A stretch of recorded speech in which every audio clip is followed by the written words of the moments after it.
ami. Qu'est-ce qu'il dit? Ne crois pas à un ami. C'est pourquoi la sœur a témoigné. Ne te fie pas à un intime.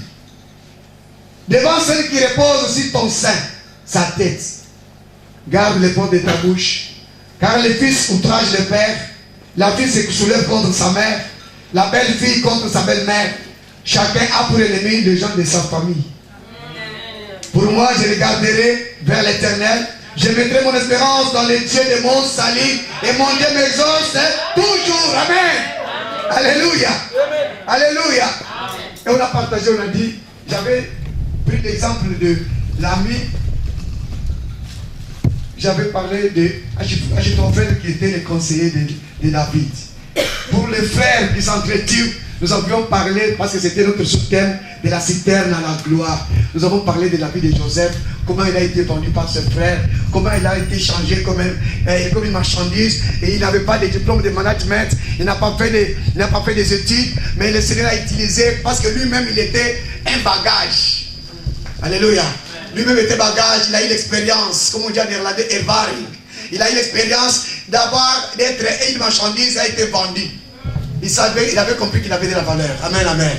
Et puis on a parlé de la trahison, parce que le verset a dit, même la personne qui met sa tête sur ta poitrine, ton épouse ou ton mari, il peut aussi te trahir. Nous avons parlé de Samson et de Dalila. Alléluia. Ça c'était un résumé. Aujourd'hui, les frères demandaient, oui, nous avons un autre texte. Prenons Ézéchiel, chapitre 37. Le verset 1 à 10. Lui m'avait déjà précédé dans mes conclusions et mon développement, mais le Seigneur va toujours verser encore d'autres ingrédients encore davantage. Amen. Ézéchiel 37, 1 à 10. Je peux lire avec votre permission. Vous y êtes? La main de l'Éternel fut sur moi. Et l'Éternel me transporta par son esprit et me déposa dans le milieu d'une vallée remplie d'ossements. Écoutez bien le verset 2. Il me fit passer auprès d'eux, tout autour. Et voici, ils étaient fort nombreux à la surface de la vallée.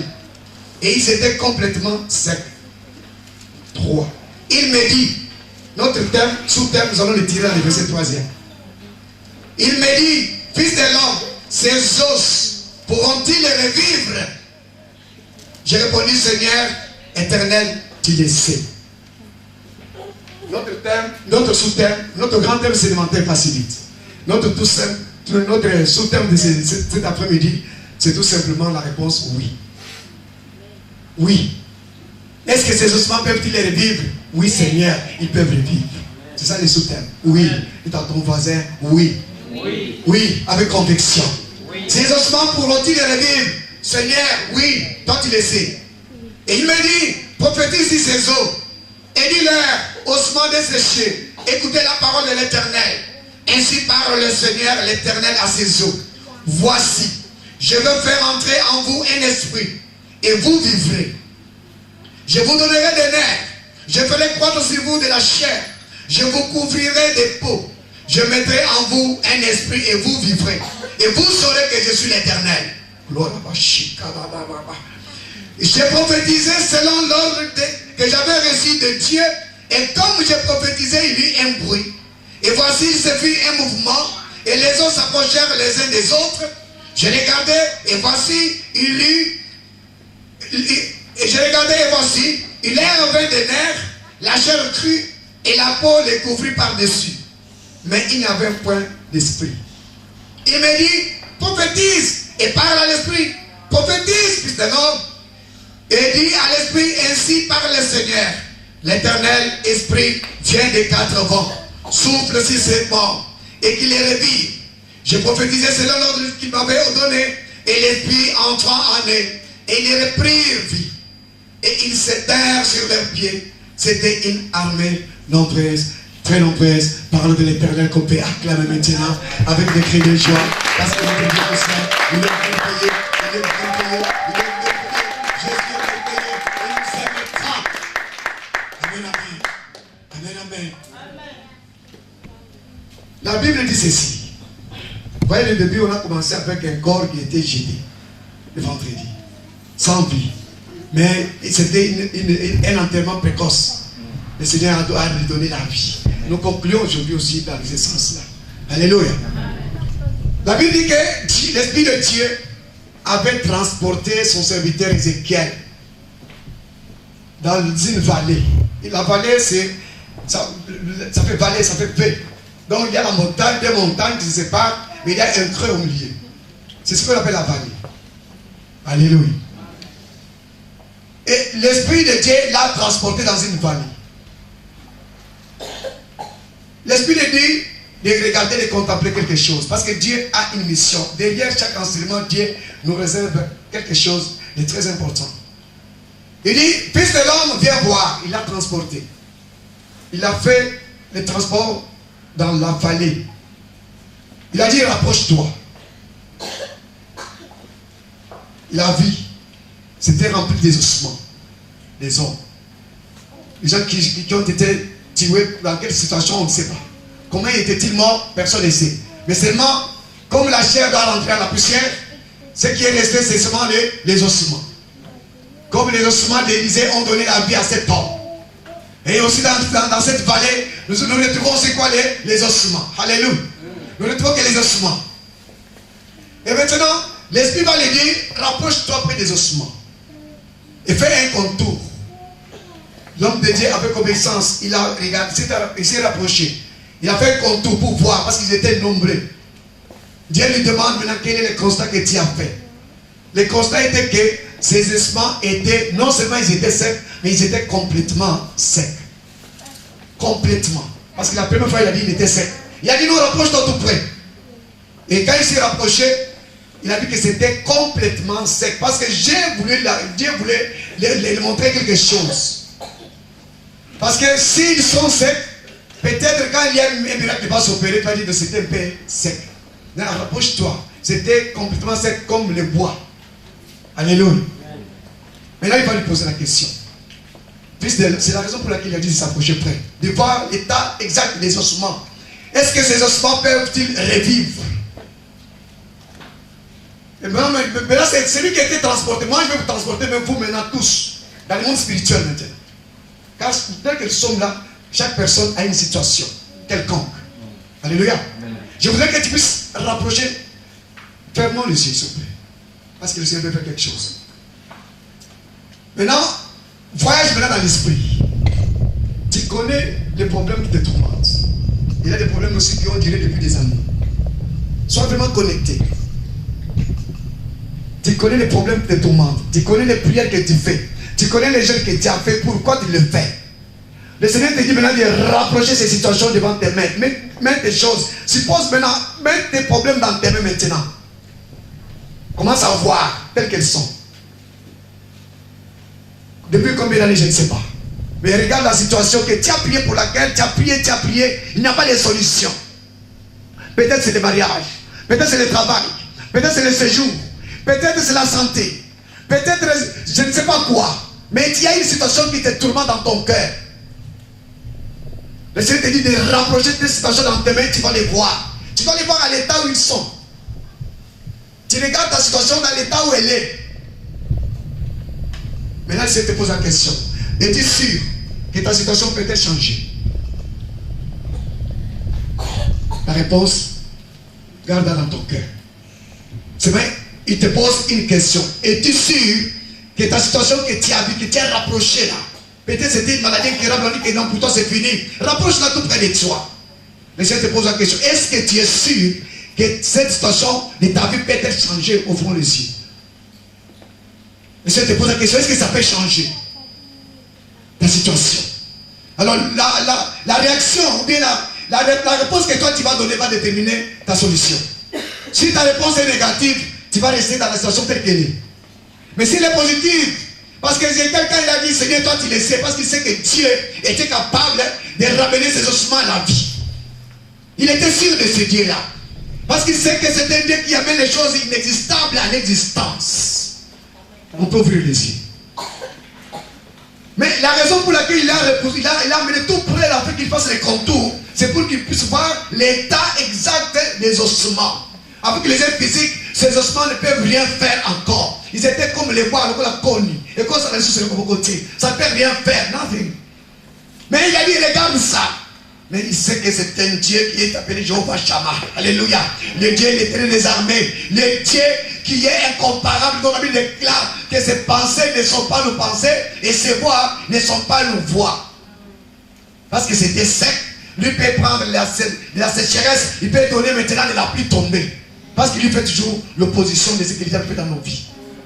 N'oubliez pas, je vous avais dit qu'il est venu que pour dérober, égorger et détruire. Mais le Fils de l'homme est venu pour nous donner la vie et la vie en abondance. Alors, la réponse qu'il a donnée, Seigneur, toi tu le sais, ce qui sous-entend que c'était la réponse positive, oui. Alors le Seigneur peut maintenant continuer la démonstration. Parce que Paul a dit, ma prédication ne repose pas sur les discours persuasifs, mais il repose sur la démonstration de la puissance de l'évangile.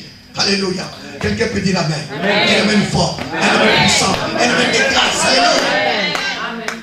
Il a dit maintenant, Dieu parle maintenant aux ossements. Aujourd'hui, nous, tu sais, j'aurais dit ceci. C'est pas Joël le pasteur, Joël le prophète. Alléluia. Alléluia.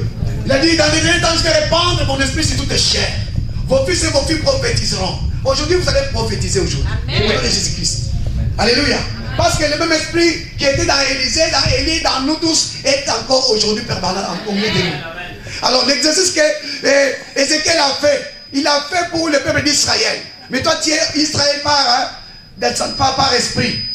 Tu es Israël. Maintenant, toi, tu vas voir, c'est pourquoi je te dis, rapproche ta situation près de toi. Parce que nous allons faire le même exercice qu'Ézéchiel a fait avec le Seigneur. Et tu le fais avec foi, ça va marcher. Il va lui dire, dis maintenant aux ossements, tu vas dire c'est ton problème. Il dit, dis-leur, est-ce que les ossements ont des oreilles? Alléluia. Est-ce qu'ils ont des oreilles? Mais comment ils vont entendre? Comment il va les dire qu'il doit parler aux ossements? Parce que Dieu ne voit pas les ossements. Alléluia. Le verset 10 nous donne la réponse. On va y arriver. Il a dit, parle aux ossements. Dis-leur que je vais leur donner des nerfs. Je vais leur donner de la chair.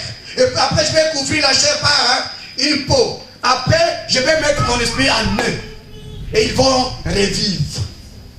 Mais pendant ce temps, les ossements sont à l'état stationnaire. C'est comme ça que Dieu a créé le monde. La Bible déclare qu'au commencement, Dieu créa les cieux et la terre. Le point final. Et après, le monde était informe et vide. Est-ce que vous croyez que Dieu peut créer quelque chose d'informe? Parce que tout ce que Dieu fait est parfait. Amen. Jamais Dieu peut créer le monde informe et vide. Non. C'est qu'il s'est passé quelque chose qui a fait que le monde soit informe. Tout a été créé le même jour.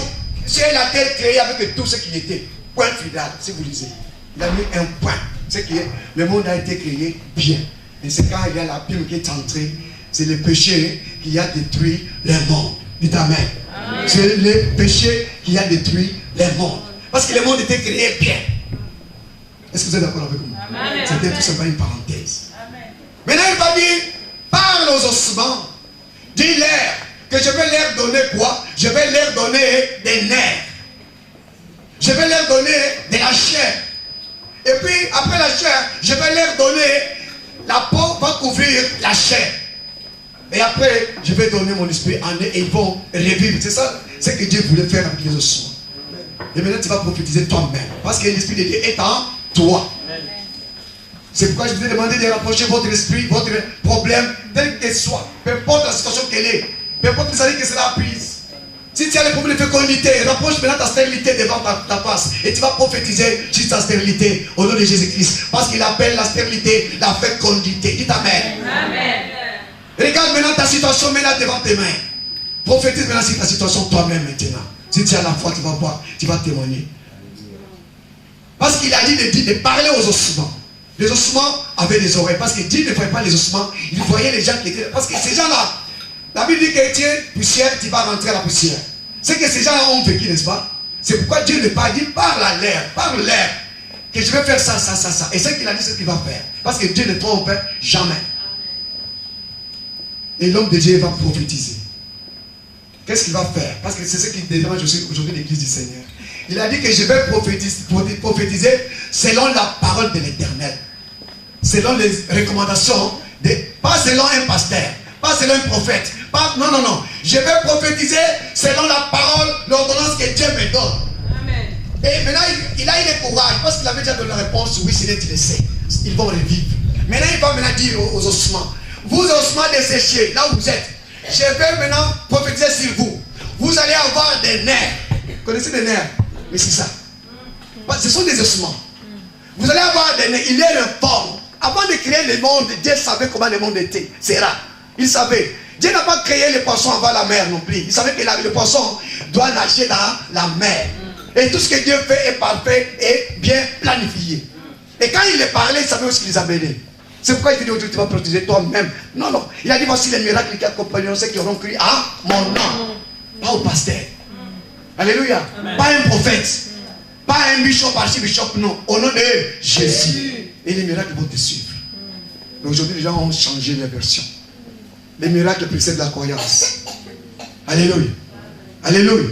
Les gens préfèrent les miracles qui mettent la foi en arrière. Oh, bien aimé, ça c'est l'inverse. C'est pourquoi les gens se font piquer même de l'argent, investir, s'aimer. Non, dans les choses de Dieu, il n'y a pas de magie. Il a tout simplement C-R-O-I-R-T-E-R. Croire. Mais t'ai-je pas dit, si tu crois, tu verras la gloire de Dieu. C'est tout. La foi, c'est quoi? C'est-il confiance? Comme l'autre fois, je vous ai dit, s'il y a ton frère qui est en Afrique, tu lui envoies les numéros, les codes de Western Union. Il va prendre les foufous à crédit avant d'avoir touché l'argent. Il est sûr que la sœur va envoyer de l'argent. Mais à un moment donné, on va même bien.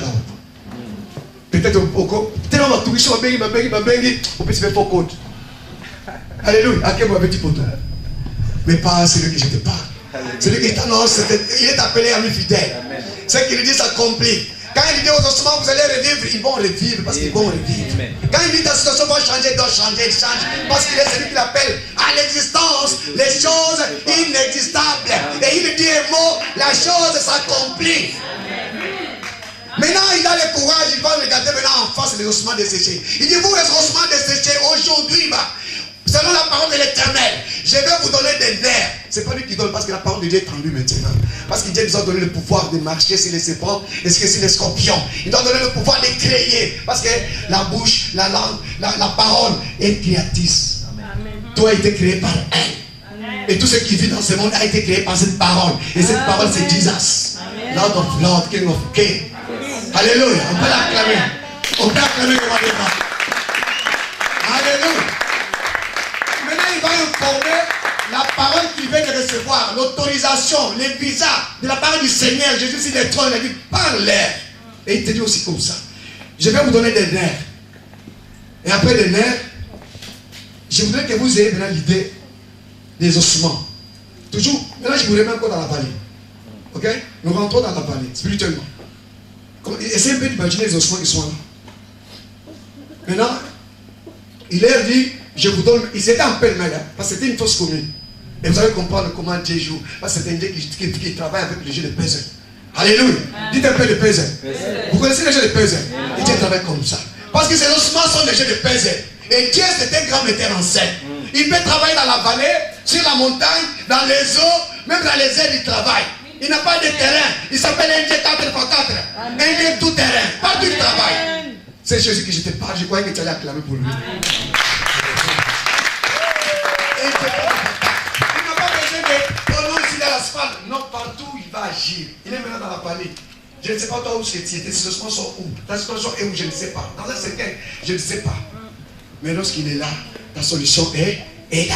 Dites Amen. Dites Amen. Dites Amen. Bien aimé, il va dire, vous allez avoir des nerfs.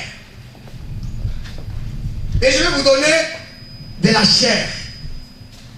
Et après la chair, vous allez maintenant recevoir quoi? La peau va couvrir vos chairs. Et après, je vais passer, s'il vous plaît, passer ici, s'il vous plaît. Protocole, je vais passer le groupe pastoral devant, si possible. Je vais passer Isaac Ofunga. Alléluia.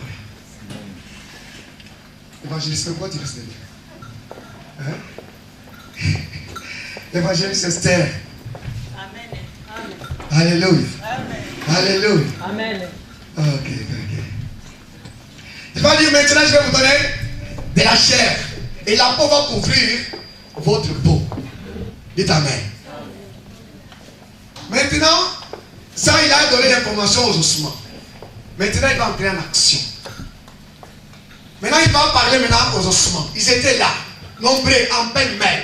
Un Dieu de puzzle, un Dieu qui prend des pièces en pêle-mêle pour les mettre en ordre. La situation est bouleversée. Aujourd'hui, il va la restaurer. Parce qu'il n'y a pas de restauration s'il n'y a pas de dérangement. Il n'y a pas de restauration s'il n'y a pas de destruction. Tout qui a été détruit en toi, aujourd'hui, ce soir, le Seigneur va les restaurer aujourd'hui. Il va les restaurer, ce Dieu-là. Les ossements étaient en pêle-mêle. Ce sont les gens qui étaient jetés comme les cadavres avec Élisée. Les ossements qui avaient donné la vie à cet homme-là qui était jeté. Ces ossements aussi étaient jetés dans une fosse commune. Parce que s'ils étaient nombreux, c'était une fosse commune. Moi, je les appelle les blessés de guerre. Est-ce qu'il y a des blessés de guerre au milieu de nous cet après-midi? Alléluia. Les blessés de guerre. Est-ce que vous êtes là? Amen. Les blessés de guerre. Mais quel est en train de souhaiter? Je ne sais pas par quoi. On t'a critiqué, on a parlé devant de toi, tu n'as rien fait. Les gens t'ont calomnié, tu es un blessé de guerre, tu es un blessé de guerre. On a parlé de toi, on a fait de mauvaises choses contre ta vie. Tu es un blessé de guerre, tu es jeté dans la vallée. Oh! Tu es jeté dans la vallée de l'ossement desséché. Tu es là. Mais vous êtes jeté en pêle-mêle. En pêle-mêle. Maintenant, il va autoriser maintenant la démonstration. Il va dire, par la parole que Dieu m'a ordonnée, je veux maintenant que vous puissiez avoir des nerfs. La Bible déclare qu'il y a eu un bruit. Comment? Il y a eu un bruit. Pourquoi il y a eu un bruit? Parce qu'ils étaient en pêle-mêle. Parce que Dieu, c'est pourquoi je vous dis que le monde a été bien formé, bien créé. Il n'était pas informé non plus. Dieu, tout ce qu'il fait, c'est bien parfait. Il a dit à Moïse, pour les tabernacles, il lui a donné des plaisirs corrects. Tu dois suivre bien les centimètres, tu dois suivre ça. Et maintenant, il va dire, selon la parole du Seigneur que j'ai reçue, je vais vous donner des nerfs. Il y a eu un bruit, subitement, qui s'est fait. Je vais vous donner des nerfs. Et je vais vous donner de la chair. Je vais vous couvrir de la peau. Et vous allez avoir l'Esprit de Dieu, vous allez revivre. Il y a eu maintenant un mouvement. Il y a une différence entre les bruits et le mouvement. Alléluia. Amen. Les bruits là, je dis que nous sommes dans la vallée, n'est-ce pas, spirituellement. Donc, les bruits là, c'est que chaque os peut bouger. Parce qu'ils ont été jetés en pêle-mêle, comme les pièces de puzzle.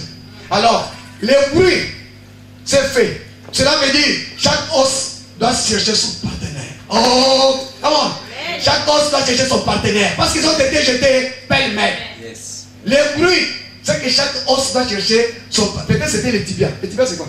C'est où?